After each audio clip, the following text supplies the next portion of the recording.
जय जिजाऊ मित्रांनो. मित्रांनो, आपल्या अनेक दर्शकांचे कॉमेंट आहे का एसीबीसी मराठा आरक्षणचा जो आहे तो जी आर म्हणजे अ, अद्याप निघालेला नाहीये. परंतु जी पोलीस भरती आहे, महाराष्ट्र राज्य पोलीस भरती, तर याच्यामध्ये जाहिरात निघालेली आहे ती, आणि त्याचा जो अर्ज ऑनलाईन करण्याचा म्हणजे सुरू होण्याची तारीख 5 तारीख आहे, 5 मार्च. आणि लास्ट डेट आहे ती 31 मार्च आहे. आणि फी भरण्याची, ऑनलाईन फी भरण्याची जी लास्ट डेट ती पण 31 मार्च आहे. तर हे जे आपण जर जाहिरात बघितली तर मराठा आरक्षण संदर्भामध्ये आता एक इथं मी जे आहे पोलीस आयुक्त सोलापूर शहर यांची जाहिरात ओपन केलेली आहे. तर याच्यामध्ये आपण पाहू शकतो का मराठा आरक्षण आता पूर्वी जे आहे एसीबीसी म्हणून तो आरक्षण मराठा आरक्षण म्हणून दिला जायचा. आता तो जो आहे सॉरी SEBC हा जो आरक्षण आहे, तर तो आरक्षणचा जो आता अनेकांकडे माग त्यांनी 2019ला अनेकांनी काढले होते, परंतु भरपूर लोकांनी मराठा आरक्षण संदर्भामध्ये म्हणजे दाखले काढलेले नव्हते. तर आता याच्यामध्ये आपल्याला म्हणजे कसं ते दाखले मिळवता येईल, तर याच मी म्हणजे अनेक प्रांत अधिकाऱ्यांशी या संदर्भात बोललो. तर अ, त्यांचं म्हणजे म्हणणं आहे का सदर जो म्हणजे जी आर निघालेला आहे किंवा जे अ, मराठा जाती संदर्भामध्ये आरक्षण देण्यासंदर्भामध्ये जे ऑनलाईनची जी प्रोसेस असते ती महा आय टी या विभागाकडे आहे. आणि त्यांनी तो जो आहे सॉफ्टवेअर अद्याप विकसित केलेला नाहीये. आणि त्याच प्रांत अधिकाऱ्यांनी त्या महाआयटीचे जे संबंधित कर्मचारी आहेत, अधिकारी आहेत, त्यांच्याशी पण म्हणजे वार्तालाप केला. तर त्यांना जे आहे शासनाच्या पातळीवरनं त्यांना अद्याप असे काही आदेश आलेले नाहीयेत. आणि ते जो 2019चा जो जी आर आहे त्याच्या ठिकाणी आता जो 2024 मध्ये जो कायदा पारित झालेला आहे, ऍक्च्युली त्याला कायद्याचा स्वरूप आलेला नाहीये, मंत्रिमंडळामध्ये अध्यादेश निघालेला आहे. ज्यावेळेस राज्यपालाची सही झाल्यानंतर त्याचा कायद्यामध्ये रूपांतर होऊन आणि नंतर ते अ, जे महाआयटी आहे ते त्यांच्या सॉफ्टवेअर मध्ये बदल करतील. म्हणजे आपल्याला जे ऑनलाईन दाखले आहेत ते सेतू केंद्रामधनं किंवा महाई सेवा केंद्रातनं आपण काढू शकतो, किंवा अर्जदार स्वतः आपल्या सरकार पोर्टलवरती ते ऑनलाईन अप्लाय करू शकतात. आणि ते कसं करणार आहे या संदर्भात मी एक व्हिडिओ 1-2 दिवसात नक्कीच अपलोड करेन, जेणेकरून तुम्ही घर बसल्या एसीबीसी चे दाखले जे आहेत स्वतः ऑनलाईन करून आणि ते मिळू शकतात. तर इथं म्हणजे सध्या तरी नवीन जे आहे ते मिळालेलं नाहीये, म्हणजे एसीबीसीचं देणं सुरू केलेलं नाहीये. तुम्ही सेतू केंद्रामध्ये पण गेले तरी म्हणजे तिथं तेच तुम्हाला सांगतील का सध्या याच्या संदर्भातला जो जी आर आहे तो सुरू केलेला नाहीये. आणि ज्यावेळेस होईल त्यावेळेस मराठा जाती संदर्भातचे दाखले ते देण्याचा प्रयत्न केला जाईल. आता याच्यामध्ये जर आपण बघितलं तर हे जे पोलीस भरतीची मध्ये आवश्यक कागदपत्र, तर इथं सगळ्यांनी आपले जे कागदपत्र आहेत ते रेडी करून ठेवा. ज्यावेळेस पण एसीबीसी मराठा आरक्षणचे दाखले देण्याचं सुरू होईल त्यावेळेस आपण तिथं नक्की म्हणजे काढूच. परंतु तत्पूर्वी आपल्याला जे दाखले पाहिजे, SSC HSC उत्तीर्ण प्रमाणपत्र, जन्म दाखला असल्यास, नसेल तर मग तुमचा जन्मच्या संदर्भातला पुरावा, रहिवासी प्रमाणपत्र, जातीचे प्रमाणपत्र.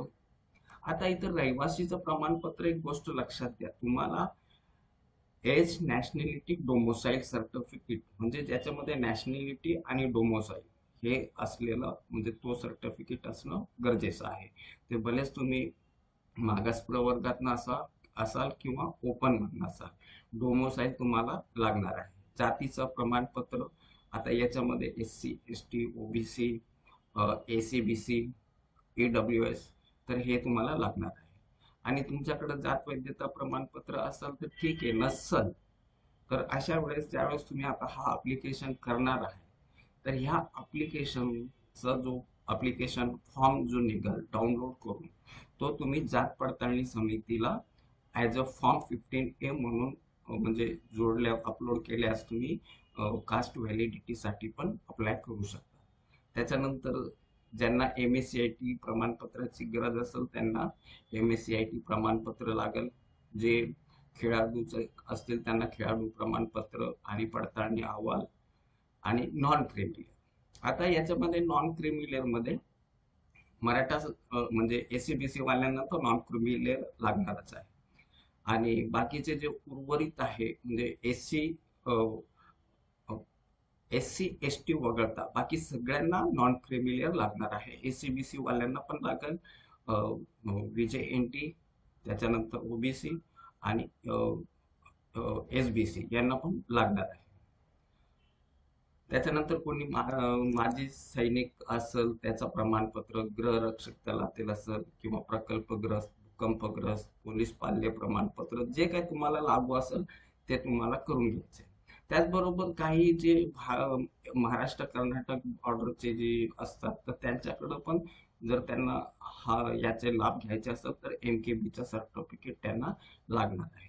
NCC जर असेल तर ते तुम्हाला तिथं द्यायचं. तर ह्या गोष्टी आहेत. आता ह्या ज्या म्हणजे कागदपत्र आहेत ती तुम्हाला उपरोक्त नमूद कागदपत्रे शासन निर्णयानुसार व परिपत्रकानुसार अंतिम निवड झाल्यानंतर तपासण्यात येते. म्हणजे तुमचं डॉक्युमेंट व्हेरिफिकेशन जो आहे फायनल सिलेक्शन झाल्यानंतर मग तपासण्यात येणार आहे. तर ह्या गोष्टी म्हणजे आपल्याला इथं लक्षात घेणे.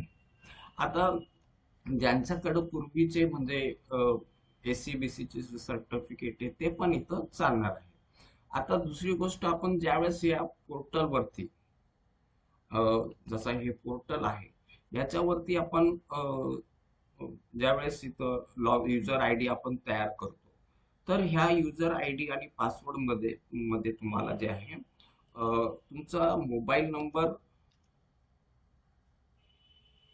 आणि ईमेल ID ही म्हणजे परमनंट वालीच द्या. कारण काय, अनेक जण काय करतात, टेम्पररी तुमचा मोबाईल नंबर देतात, टेम्पररी ईमेल ID बनवून देतात. नंतर मग ती जो तुमचा मोबाईल नंबर जर तुमचा लॉस झाला किंवा काय झाला तर त्यावेळेस तुम्हाला अडचण येते. तर तुमचा युजर ID आणि पासवर्ड हे तुम्हाला तुमच्या संबंधित मोबाईल फोन आणि प्लस तुमची ईमेल ID जी आहे ती तुम्हाला तुमच्याकडं असणं गरजेचं आहे. आता दुसरी गोष्ट इथं एक लक्षात घ्या. आता जसा तलाठी भरतीमध्ये आता त्यांनी सांगितलंय का ज्यांच्याकडे SC BC म्हणजे EWS प्रवर्गातील उमेदवारांनी सामान्य प्रशासन शासन निर्णय क्रमांक 4019 डेटेड 2019चा जो म्हणजे ज्यांना SC BCचे प्रमाणपत्र घेतलेले तर ते पण इथं चालणार आहे. म्हणजे तो 2019ला काढलेला SC BC सर्टिफिकेट प्लस तुमचा नॉन क्रिमिलियर हे दिलं तरी तुमचा म्हणजे ते कन्सिडर करणार आहे. आता राहिला प्रश्न, ज्यांच्याकडे सध्या SC BCचे दाखले नाहीये तर त्यांनी काय करावं. तर याच्या संदर्भामध्ये सगळे प्रांत अधिकाऱ्यांनी पण संबंधित महाआयटीला कन्सर्न केलेलं आहे. शासनाकडे पण त्यांनी याबाबत म्हणजे केलेलं आहे. तर मी सगळ्यांना विनंती करेल का सगळ्या आपल्या मराठा बांधवांनी हे SC BCचं सर्टिफिकेट मिळण्याच्या प्रक्रियेसाठी आपले जे संबंधित आमदारांमार्फत शासनापर्यंत या गोष्टी पोहोचवणं गरजेचं आहे. जेणेकरून SC BCचे दाखले जे आहेत म्हणजे 2024च्या नुसार मिळणं मग ते सगळ्यांना सोपं जाईल. कारण आता ऑनलाईन मध्ये सध्या SC BCचा म्हणजे आहे, परंतु तो जो SC BCचा जो दाखला निघणार आहे त्याच्यामध्ये जो संदर्भ आहे तो 2019चा आहे. म्हणजे 2024ला जो मराठा आरक्षण पारित झालेलं आहे त्याचा म्हणजे तिथं रेफरन्स येणार नाही. तर त्यामुळं ह्या नवीन जो काय म्हणजे आहे SC BC तर त्याच्या संदर्भात सगळ्यांनी आपापले जे आमदार किंवा खासदार आहेत त्यांच्या कानावर टाका आणि हे लवकरात लवकर म्हणजे करा. ज्यावेळेस हे शासन देणं सुरू करेल तर त्यावेळेस आपण ऑनलाईन कसं करायचंय, तर याची जी पद्धत आहे, आपण घर बसल्या ऑनलाईन एसीबीसी दाखला कसा मिळवायचा याचा व्हिडिओ मी 1-2 दिवसामध्ये नक्कीच बनवणार आहे. आणि ज्यावेळेस आपण हा दाखला घेतल्यानंतर आपल्याला पडताळणी दाखला पण करावा लागणार. तर पडताळणी दाखल्यात आपण आपल्याला जे आहे, जो आपण फॉर्म हा रिक्रुटमेंटचा म्हणजे आता पोलीस भरतीचा आपण जेव्हा फॉर्म भरू, तर त्या फॉर्मचा अप्लिकेशन फॉर्म जो आहे, तो फॉर्म 15च्या ठिकाणी त्याला अपलोड करून आपण कास्ट व्हॅलिडिटीसाठी पण अप्लाय करू शकतो, जेणेकरून आपली अंतिम निवड ज्यावेळेस होईल तोपर्यंत आपल्याकडं कास्ट व्हॅलिडिटी पण आपल्या हातात असणार आहे. तर मित्रांनो, आजच्यासाठी आपण इथंच थांबूया. धन्यवाद. जय हिंद.